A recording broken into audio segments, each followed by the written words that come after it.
मध्ये काय बोलणं होतं. ताऱ्यांच्या रूपामध्ये असंख्य देव त्या ठिकाणी येऊन उभे राहिले.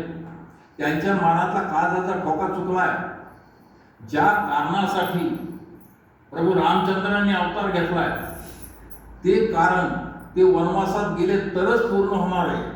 पण रामाचं भरतावरचं प्रेम इतकं मोठं आहे, अशा परिस्थितीमध्ये भरताच्या विनंतीला मान देऊन राम अयोध्येला परत जाणार नाही याविषयी त्या देवाच्या मनामध्ये सुद्धा शंका होती.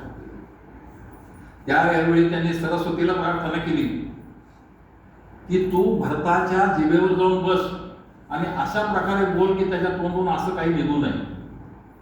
सरस्वतीने जे दिलं की भरतासारख्या योगी माणसाच्या जिभेवर बसण्या एवढी ताकद माझ्यात पाहिजे. त्यामुळं भरत जे काही करत ते धर्माने करत, निष्ठेने करत, त्याला अडवण्याची, त्याच्याकडून मला पाहिजे ते बदलून घेण्याची ताकद माझ्याकडे नाही. रामाने थोड्या वेळानंतर जेव्हा शांतता पसरली, रामाने भरताला प्रश्न विचारला, ते भरता सांग तुझी काय इच्छा आहे. राम विचारतोय काय की भरता सांग तुझी काय इच्छा आहे. भरत त्याची मनस्थिती इतकी विचित्र आहे की त्याच्या मनामध्ये अजून एक शंका आहे की हे सगळं जे घडलं ते मी माझ्या ऐकून घडून आणलं असं तर आम्हाला वाटत नसेल. या प्रकारचं त्याच्या मनामध्ये शंका, तीच त्याला जास्त खातीये.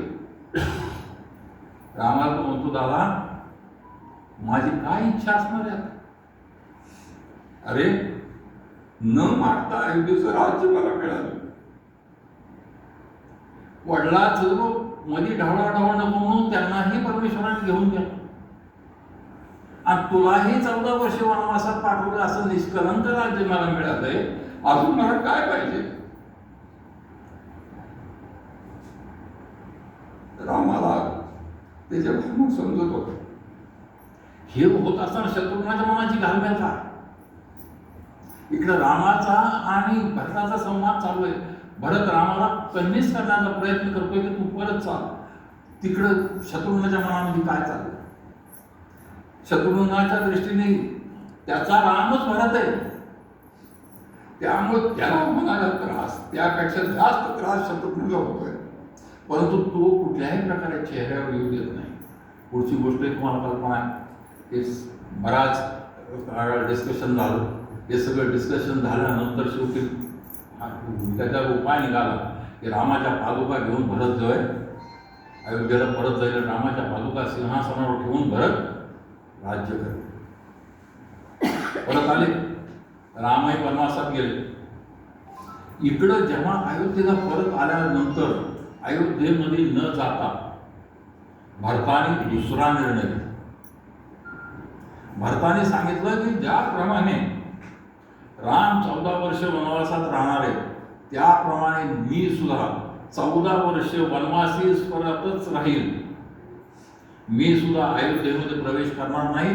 मी सुद्धा राजमहालात प्रवेश करणार नाही. मी कुठलाही राजविलासी भोग घेणार नाही. म्हणून त्यांनी नंदीग्रामवर, अयोध्येच्या बाहेर नंदीग्रामवर एक स्वतःची कुटी बांधली. एक दर्भासन तयार केलं बसण्यासाठी आणि एक कुशासन तयार केलं झोपण्यासाठी. जमिनीवर झोपणार. त्यांनी पण आपले सगळे राजसी वस्त्र उतरवले, वल्कलं नेसली. ते तर झालं. पण अयोध्येचं काय, जे राज्य करायचं त्याचं काय, ते कोण करणार. भरत वनवासी झाला. तो नंदीग्रामवर जाऊन बसला. तो अयोध्येच्या वेशीच्या आतही यायला तयार नाही. 2-3 रामायणामध्ये उल्लेख आहे.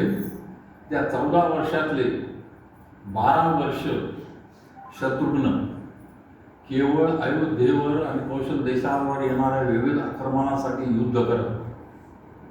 आणि या काळामध्ये तो अयोध्येमध्ये आला नाही. रामाला वनवास मिळाला, लक्ष्मणाने वनवास मागून घेतला, भरताने वनवास स्वतः लादून घेतला.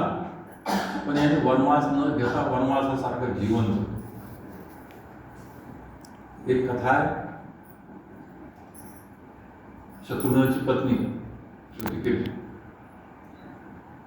वनवास सुरू होऊन जवळजवळ 8-10 वर्ष झाली.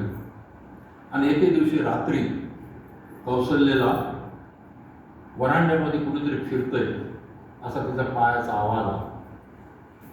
रात्रीचा 3रा प्रहर आहे आणि कुणीतरी फिरतंय. ती उठून आली. असाही म्हातारा झोप येत नाही. ती बाहेर आली, बाहेर तर सुटी करते. तिला विचारलं, का रे बाळा असं का फिरते? काही नाही, मला झोप येते म्हणून थोडी फिरते. हे शत्रुघ्न कुठे आहे? शत्रुघ्न म्हणून कधीच घरी येत नाही. घरी येत नाही? कुठं जातो? कुठं जातो सांगत नाही. त्यांनी मला एकच सांगितलंय की अयोध्येच्या संरक्षणाची जबाबदारी माझ्यावर आहे. त्यामुळे जोपर्यंत राम अयोध्येत परत येत नाही तोपर्यंत तू माझ्याकडून घरात येण्याची अपेक्षा धरू नकोस. कौशल्या पण येत आहे. चल नाही मला. रात्रीच्या काळी खाली उतरली. पहारेकरांनी पाहिलं की कौशल्य आणि शक्ती दोघे आल्या. ते सगळे गडबडले. पहारेकराला कौशल्याने रथ सज्ज करायला सांगितला. रथ सज्ज केला. पहारेकराला त्यांनी विचारलं की शत्रुघ्न कोणत्या दिशेला गेला. मग रस्त्यातले जे पहारेकरी होते त्यांच्याशी